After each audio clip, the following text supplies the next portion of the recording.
الحمد لله وكفى والصلاة والسلام على سيد الرسل وخاتم الأنبياء وعلى آله وأصحابه الطيبين الطاهرين رضوان الله تعالى عليهم أجمعين. أما بعد فقد قال الله تبارك وتعالى في القرآن المجيد والفرقان الحميد: أعوذ بالله من الشيطان الرجيم. بسم الله الرحمن الرحيم. ويل لكل همزة لمزة الذي جمع مالا وعدده يحسب أن ماله أخلده كلا لينبذن في الحطمة وما أدراك ما الحطمة نار الله الموقدة التي تطلع على الأفئدة إنها عليهم مؤصدة في عمد ممددة. صدق الله العظيم وبلغنا رسوله النبي الكريم ونحن على ذلك لمن الشاهدين والشاكرين والحمد لله رب العالمين. يا رب صل وسلم دائما أبدا على حبيبك خير الخلق كلهم والحبيب الذي ترجى شفاعته لكل هول من الأهوال المقتحمين. واجب الاحترام برادران اسلام، گزشتہ پھر جمعات سے آپ حضرات کی خدمت میں قرآن مجید کے پارہ عام کی آخری صورتیں جو اکثر و بیشتر مسلمانوں کو یاد ہے اس کا ترجمہ اور تشریح ذکر کیے جا رہے ہیں. اس کا مقصد یہی ہے کہ تاکہ ہم قرآن مجید پڑھنے کے ساتھ ساتھ اس کی تلاوت کے ساتھ ساتھ ہم قرآن مجید کا ترجمہ اور اس کی تشریح بھی سمجھیں کہ اللہ رب العزت ہم سے کیا فرمانا چاہتے ہیں.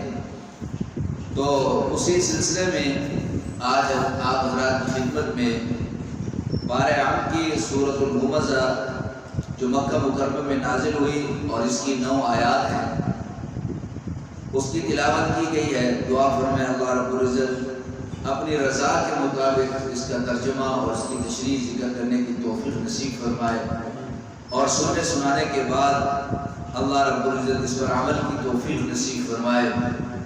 قابل قدر دوستوں بزرگوں،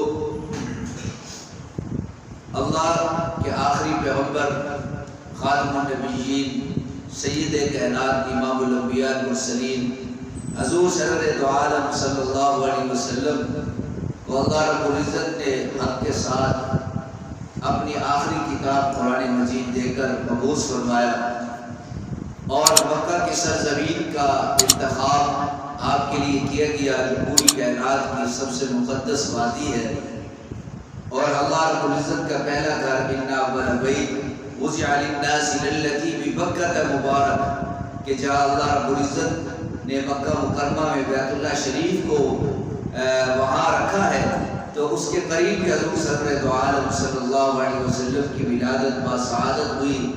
آپ سرور دو عالم صلی اللہ علیہ وسلم کا بچپن، لڑکپن، جوانی مکہ کی گلیوں اور بیت اللہ شریف کے ارد گرد آپ صلی اللہ علیہ وسلم کی گزری اور 40 سال کی عمر میں اللہ رب العزت نے آپ کے پاس حضرت جبریل علیہ السلام کو وحی دے کر بھیجا اور آپ سرور دو عالم صلی اللہ علیہ وسلم کے بچپن سے لے کر 40 سال کی عمر جو ہے وہ صرف امانت، دیانت اور اسی طرح شرافت، حسن اخلاق کے ساتھ عبارت تھی اور مکہ کے ہر فرد کی زبان پر حضور سرور دو عالم صلی اللہ علیہ وسلم کی تعریف تھی.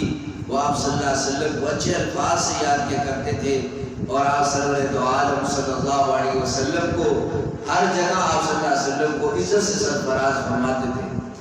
آپ سرور دو عالم صلی اللہ علیہ وسلم نے جب اعلان نبوت فرمایا، اظہار نبوت کیا، تو اس وقت مکہ کے سردار اور مکہ کے سرمایہ دار اور سرپرست جو لوگ تھے انہوں نے حضور سرور دو عالم صلی اللہ علیہ وسلم کی مخالفت کرنا شروع کی. آپ سرور دو عالم صلی اللہ علیہ وسلم وہ آفتاب نبوت تھے جس کی کرنیں چار جہاں کے عالم میں پھیل رہی تھی، اور جن کے دل روشن تھے ان کی کرنیں وہاں پڑتی تو وہ فوری طور پر حضور سرور دو عالم صلی اللہ علیہ وسلم کی خدمت میں حاضر ہو کر کلمہ شہادت پڑھتے اور حلقہ اسلام میں داخل ہو جاتے. حضور سرور دو عالم صلی اللہ علیہ وسلم کا یہ حلقہ وسیع ہوتا گیا. حلقہ اسلام کو دن بدن ترقی ہوئی، اور اس ترقی کو دیکھ کر جو کافروں کے سردار تھے، مشرکین تھے، جن کے سروں پہ مکہ کی سرداری کا تاج تھا، انہیں اپنی اس سرداری کا سورج ڈوبتا ہوا نظر آنے لگا کہ اگر ایک جمعیت ان کے ساتھ جمع ہو جاتی ہے، کل کو یہ سردار بن جائیں گے اور ہماری سرداری خواب میں مل جائے گی، ہمارے پیچھے لگنے والا کوئی نہیں ہوگا. تو اس لیے یہ دنیا والوں نے یہ اصول بنا رکھا ہے کہ لوگ یہ سمجھتے ہیں کہ عزت اقتدار کے اندر ہے، عزت جو ہے وہ سرمایہ داری کے اندر ہے، عزت جو ہے وہ پیسے کے اندر ہے، کوٹھی کے اندر ہے. حالانکہ ایسا بات نہیں ہے. اللہ رب العزت نے قرآن مجید کے اندر جہاں عزت کا لفظ استعمال کیا، قل اللہم مالک الملک تؤتی الملک من تشاء وتعز من تشاء وتذل من تشاء بیدک الخیر. اللہ جسے چاہتے ہیں ملک عطا فرماتے ہیں اور جسے چاہتے ہیں اللہ عزت عطا فرماتے ہیں. یہ اللہ رب العزت نے قرآن میں یہ نہیں فرمایا کہ اللہ رب العزت جسے ملک دیتے ہیں ساتھ عزت بھی دیتے ہیں. ایسا نہیں ہے. ملک کس کو بھی کسی کو مل جاتا ہے اور عزت کس کو مل جاتی ہے. آپ دیکھیں تاریخ میں اس بات کو واضح کیا ہے کہ اللہ رب العزت نے اقتدار یزید کو دیا، عزت حضرت حسین کو دی. اقتدار یزید کو ملا، عزت حضرت حسین کو ملی ہے. یہ نہیں کہ اقتدار بھی ہو عزت بھی ہو، عزت اور چیز ہے. اللہ رب العزت نے دنیا کے اندر بھی حضرت حسین رضی اللہ تعالیٰ کی عزت عطا فرمائی اور آخرت کے اندر بھی اللہ رب العزت عزت عطا فرمائیں گے. معلوم یہ ہوا کہ سرمایہ داری کے اندر، سرپرستی کے اندر، سرداری کے اندر، اقتدار کے اندر اللہ رب العزت نے عزت نہیں رکھی. یہی وجہ ہے تاریخ کے اوراقوں میں پڑھ رہے تھے کہ ایک مرتبہ ایک گورنر وہ بیت اللہ شریف کا طواف کر رہا تھا. جب وہ حجر اسود کے قریب گیا کسی نے اس کے لیے راستہ نہیں چھوڑا، اس کے لیے کسی نے راستہ نہیں چھوڑا. لیکن ایک وقت آیا کہ بیت اللہ شریف کا طواف ہو رہا ہے کہ ایک خوبصورت نوجوان آئے. جب وہ حجر اسود کے قریب آئے لوگوں نے اس کا راستہ چھوڑ دیا اور وہ آرام سے انہیں حجر اسود کا بوسہ لیا اور پیچھے آ گئے. تو اس گورنر سے کسی نے پوچھا یہ کون ہے؟ انہوں نے کہا کہ میں نہیں جانتا. اس نے جھوٹ بولا، اسے معلوم بھی تھا یہ نوجوان کون ہے. تو بعد میں اس آدمی نے کہا تو جھوٹ بولتا ہے، گورنر ہے وقت کا، تو جھوٹ بولتا ہے، تجھے پتہ ہے کہ یہ کون ہے؟ یہ حضرت حسین کے بیٹے زین العابدین ہے کہ جن کی لوگوں کے دلوں پہ عزت ہے کہ لوگوں نے اس کے لیے راستہ چھوڑ دیا ہے اور حجر اسود کا آرام سے انہیں بوسہ لے لیا. تو عزت اور چیز ہے، اقتدار اور چیز ہے. اللہ رب العزت نے حضور سرور دو عالم صلی اللہ علیہ وسلم کی عزت میں روز بروز اضافہ کیا اور کافر یہ کہتے تھے، اللہ فرماتے یریدون لیطفئوا نور اللہ بافواہہم واللہ متم نورہ ولو کرہ الکافرون. اللہ رب العزت اپنے نور کو پورا کرنا چاہتے ہیں اور کافر اللہ کے نور کو ختم کرنا چاہتے ہیں. اللہ فرماتے ہیں واللہ یتم نورہ، اللہ اپنے نور کو پورا کریں گے ولو کرہ الکافرون، اگرچہ کافر اس کو ناپسند سمجھتے ہیں. اسی کو علامہ اقبال نے کہا ہے نور خدا ہے کفر کی حرکتوں پہ خط نظر، پھونکوں سے یہ چراغ بجھایا نہیں جائے گا. اور آج تک 1400 سال ہو گئے، ہزاروں نظریات آئے، ہزاروں لوگوں نے اپنے اپنے فلسفے پیش کیے اور ہزاروں طاقتیں آئی، دنیا سے وہ چلی گئی. لیکن 1400 سال گزرنے کے بعد 15ویں صدی کا سورج غروب ہونے والا ہے. آج بھی اسلام کا سورج وہ اسی طرح چمک رہا ہے اور روز بروز اس کے اندر اضافہ ہوتا چلا جا رہا ہے. تو یہ اللہ کی طرف سے حضور سرور دو عالم صلی اللہ علیہ وسلم کی عزت میں روز بروز اضافہ ہوتا چلا جا رہا تھا. مشرکین نے جو ہے اس پر حسد کیا اور انہیں دشمنی کی، اناد کیا. ہر مجلس میں حضور سرور دو عالم صلی اللہ علیہ وسلم کو تانے دیتے تھے، آپ صلی اللہ علیہ وسلم کی غیبت کیا کرتے تھے کہ دیکھو آج یہ اپنے ساتھ لوگوں کو ملانے لگ گیا ہے، کہتے میرے پاس فرشتہ آتا ہے، اور اس قسم کی وہ حضور صلی اللہ علیہ وسلم کے خلاف باتیں کیا کرتے تھے، غیبت کیا کرتے تھے۔ اور اسی طرح جب حضور سرور دو عالم صلی اللہ علیہ وسلم بیت اللہ میں آتے اور حضور صلی اللہ علیہ وسلم کے صحابہ آتے، انہیں یہ تانے دیا کرتے تھے اور کہتے تھے دیکھو تمہاری وجہ سے لڑائی ہو رہی ہے، تمہاری وجہ سے بیٹا باپ سے جدا ہے، باپ بیٹے سے جدا ہے، بہن بھائی سے جدا ہے، میاں بیوی سے جدا ہے، بیوی میاں سے جدا ہے، تمہاری وجہ سے یہ سارا کچھ ہو رہا ہے۔ یہ منہ پر جو ہے حضور سرور دو عالم صلی اللہ علیہ وسلم کو تانے دیا کرتے تھے اور پیٹھ پیچھے غیبت کیا کرتے تھے۔ اور ان لوگوں نے اور یہ لوگ کیوں دیا کرتے تھے؟ تو قرآن مجید کے اندر دو لفظ استعمال اسی صورت میں، ویل لکل ہمزۃ لمزہ، ہمزۃ لمزہ۔ اور تیسرا اس کا جو نتیجہ ہے وہ کیا ہے؟ وہ یہ ہے کہ جو لوگ غیبت کرتے ہیں یا لوگ تانا دیتے ہیں، ان کے پیچھے اپنی پاور کس کو سمجھتے ہیں؟ وہ سرمایہ داری کو سمجھتے ہیں۔ چونکہ ہمارے پاس پیسہ ہے اور ہمارے پاس بہت زیادہ دولت ہے، ہم جس کو مرضی تانے دیتے رہے، جس کے خلاف مرضی بولتے رہے، ہمیں کون پوچھنے والا ہے؟ تو اللہ رب العزت فرماتے ہیں الذی جمع مالا وعددا، یہ تانے دینے والے، غیبت کرنے والے کون ہیں؟ الذی جمع مالا وعددا، جس نے مال کو جمع کیا، وعددا، اور گن کے رکھا، ہمیشہ اس کو گنتا رہتا ہے، اور یہ پھر یہ سمجھتا ہے یحسب ان مالہ اخلدا، کہ اس کا مال اس کے پاس ہمیشہ رہے گا۔ اللہ فرماتے ہیں کلا، ہرگز نہیں، لینبذن فی الحطمہ، کہ یہ آدمی ضرور بھی ضرور چورا چورا کر دینے والی حطمے میں، اس میں ڈالا جائے گا۔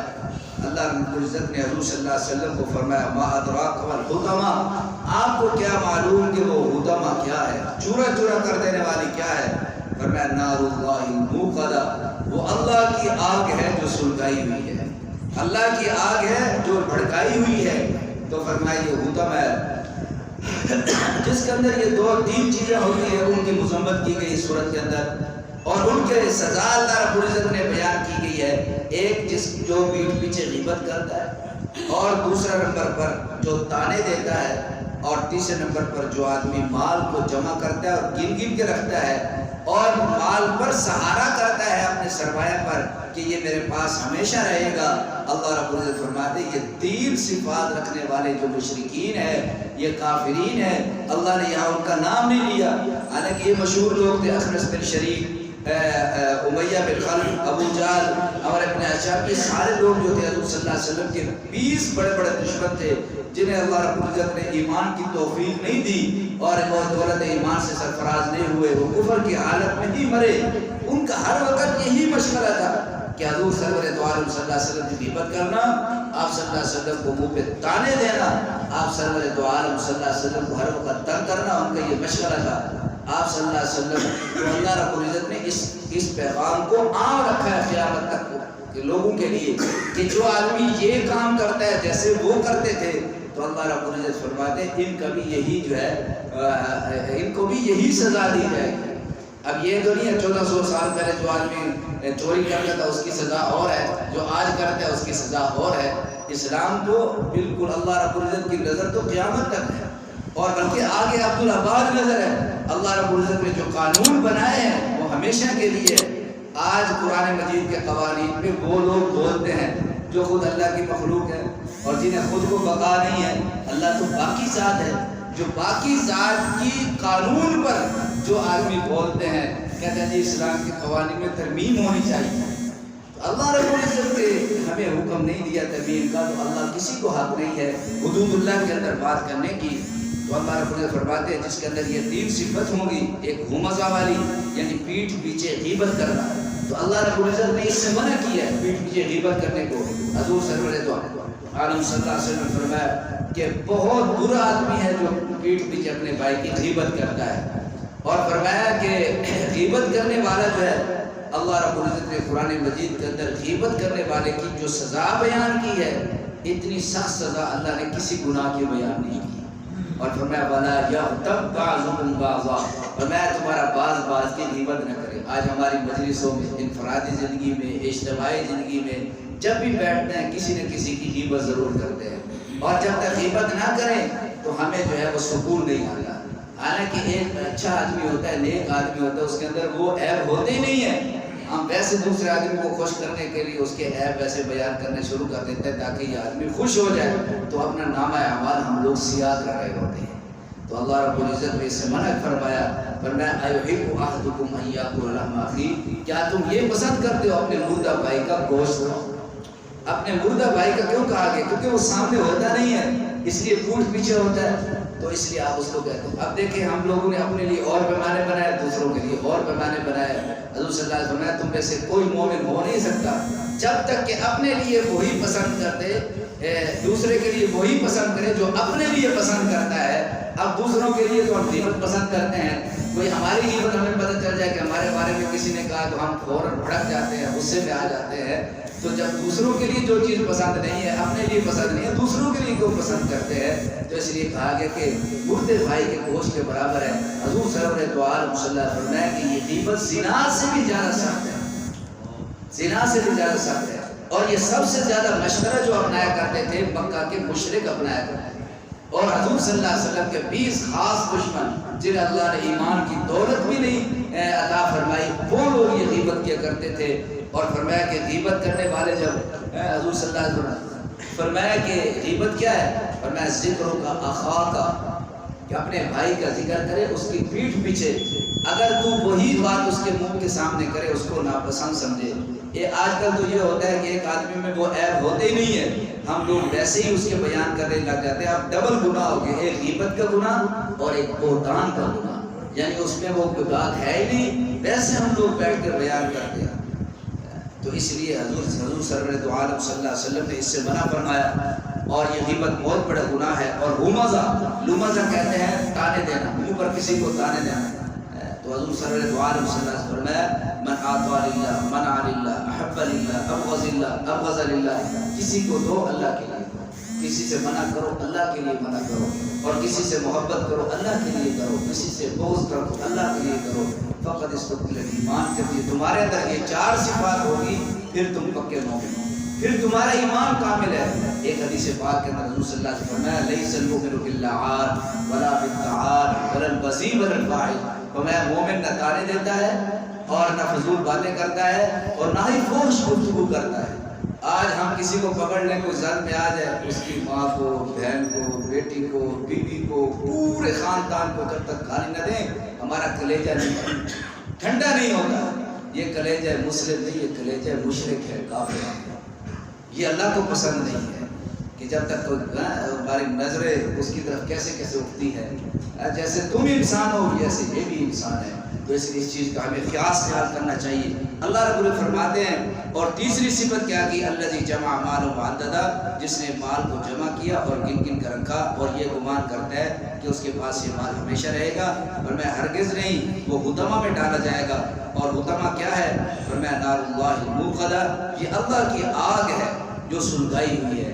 آگ 3 قسم کی ہوتی ہے, ایک سورج کی آگ ہے, ایک لکڑی کی آگ ہے, ایک وہ آگ ہے جو انسان کے اندر خود کے اندر موجود ہے. وہ بخار جب انسان کے اندر ہوتا ہے اس کی آگ ہے. وہ مفسر نے لکھا ہے کہ انسان کے اندر جو سب سے اندر کی جو آگ ہے وہ کیا ہے؟ معاصی کی اور گناہ کی نافرمانی کی آگ, یہ اللہ کی آگ ہے.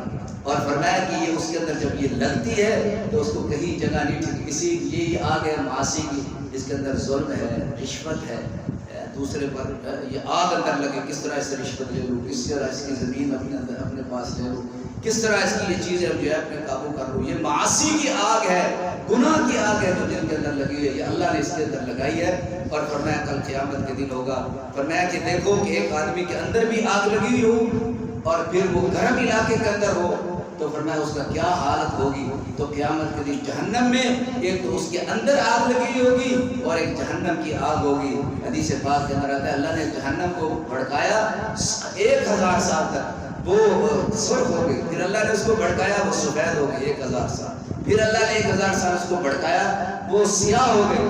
اور فرمایا وہ سیاہ اور تاریک ہے, اس کے اندر گناہ گار لوگ ڈالے جائیں گے جو تاریک کام کرتے ہیں, جو سیاہ کام کرتے ہیں، جو اللہ کے ناپسندیدہ نافرمانی والے کام کرتے ہیں، وہ اس کے اندر ڈالے جائیں گے۔ اور یہ آگ کیسی ہوگی؟ فرمایا دنیا کی آگ تو انسان کے جسم کو جلا دیتی ہے، لیکن جو اللہ کی آگ ہوگی التی تطلع الافئدہ، جو دلوں تک پہنچ جائے گی، دلوں کو جلا کے رکھ دے گی۔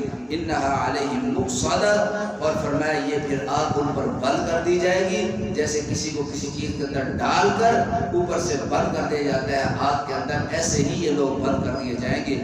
فی عمد ممددہ، لمبے لمبے ستونوں میں یہ آدمی گھرے ہوں گے، کہیں بھاگ نہیں سکیں گے، نہ کوئی شور سن سکے گا، نہ کوئی ان کی فریاد سن سکے گا۔